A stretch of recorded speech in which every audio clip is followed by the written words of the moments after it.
माल तीसरे बड़े मुल्क लीबिया की दूसरी ताकतवर तरीन शख्सियत था। ये किस कदर अमीर और बासर शख्स था, इसका अंदाजा आप 2-3 मिसालों से लगा लीजिए। ये लंदन में था, इसे शुमाली लंदन का एक घर पसंद आ गया। इसने वहीं खड़े खड़े ये घर 1 करोड़ पाउंड में खरीद लिया। ये पाकिस्तानी रुपए में 1 अरब 40 करोड़ रुपए बनते हैं। इसने 2009 में मॉन्टे कार्लो में अपनी 37वीं सालगिरह मनाई।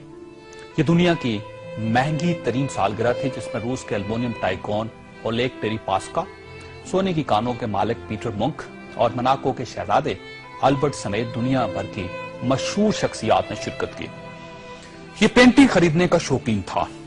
इसके पास अरबों डॉलर के शाहपारे थे और ये तमाम शाहपारे इसके महलात में लगे थे। इसे 2006 में इजरायली अदाकारा ऑर्ली वेंसमैन अच्छी लग गई, तो इसने उसके गिर्द दौलत के अंबार लगा दिए। चुनांचे ये इसकी गर्लफ्रेंड बन गई और ये दुनिया की महंगी तरीन गर्लफ्रेंड थी। ब्रितानी वज़ीर-ए-आज़म टोनी ब्लेयर इसे अपना जाती दोस्त कहता था और इस पर 10 डाउनिंग स्ट्रीट के दरवाजे हर वक्त खुले रहते थे। ब्रितानवी शाही खानदान ने इसे कई बार बकिंगम पैलेस और विंडसर कासल में लंच और डिनर दिए थे। ये लंदन और पेरिस में प्ले बॉय की जिंदगी गुजारता था और इसे दुनिया जहान के कानून तोड़कर बहुत खुशी होती थी।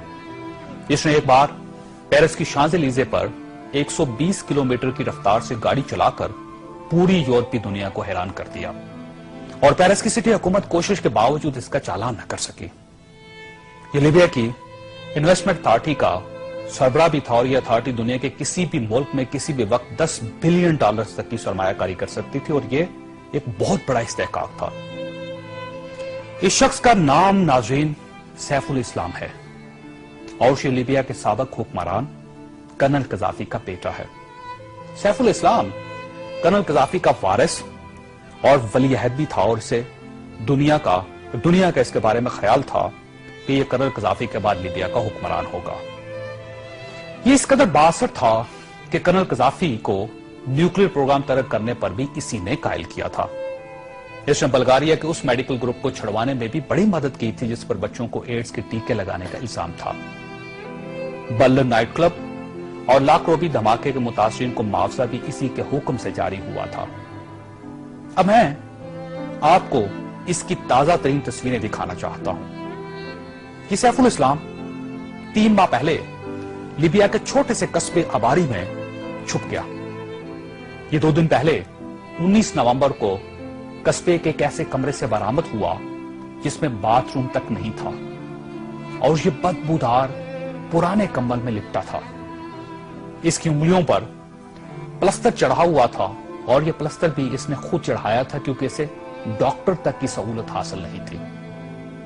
ये सैफुल इस्लाम इस वक्त लीबिया की मौजूदा हुकूमत के कब्जे में है और पूरी दुनिया में कोई शख्स इस शख्स को पनाह देने के लिए तैयार नहीं जो 3 माह पहले तक मलका बरतानिया का शाही मेहमान बनता था और टोनी ब्लेयर इसे माई फ्रेंड कहता था और पेरिस की कंपनियां इसके लिए खसूसी खुशबू इजाद करती थी। यह है सवाल और यह तस्वीर दुनिया के उन तमाम हुक्मरानों और इनके खानदानों के लिए इबरत का सबक है जो इक्तदार को सब कुछ समझ लेते हैं और जो इस ज़ौम में मुब्तला हो जाते हैं कि इनके इक्तदार का दरख्त हमेशा सब्ज रहेगा। यह तस्वीर दुनिया भर के हुक्मरानों से चीख चीख कर कह रही है कि जो हुक्मरान आवाम का एतमाद खो देते हैं उनका यह इंजाम होता है। इन्हें बदबूदार कंबल भी पनाह नहीं देते।